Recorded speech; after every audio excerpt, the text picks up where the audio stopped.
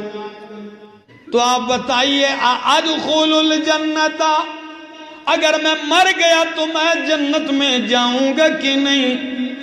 نبی علیہ السلام نے فرمایا ہاں، اگر تو اس حال میں مر گیا تو جنت میں جائے گا. آپ کے ساتھ جاؤں گا کہ نہیں؟ تو نبی علیہ السلام مسکرا پڑے. فتبسم رسول اللہ، نہیں. تو نبی کریم نے مسکرا کے فرمایا دیہاتی سن، اگر میرے ساتھ جنت میں جانا چاہتا ہے تو پھر یہ کام ضرور کر، ان حفظت لسانک من اثنین وقلبک من اثنین وعینیک من اثنین، اپنے دل کو 2 چیزوں سے محفوظ رکھ پاک کر، اپنی آنکھوں کو 2 چیزوں سے پاک کر، اپنی زبان کو 2 چیزوں سے پاک کر. کون سی 2 چیزوں سے زبان کو پاک کر؟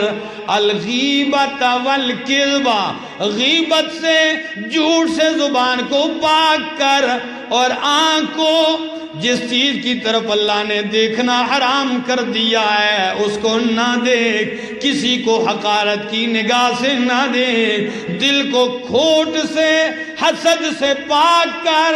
اگر تو نے یہ کام کر دیے تو قیامت والے دن میں محمد کے ساتھ جنت میں داخل ہوگا.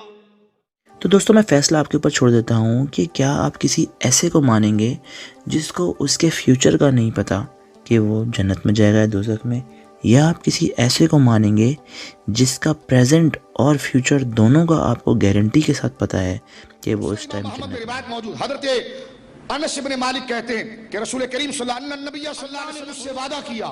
کیا فرماتے میرے آقا؟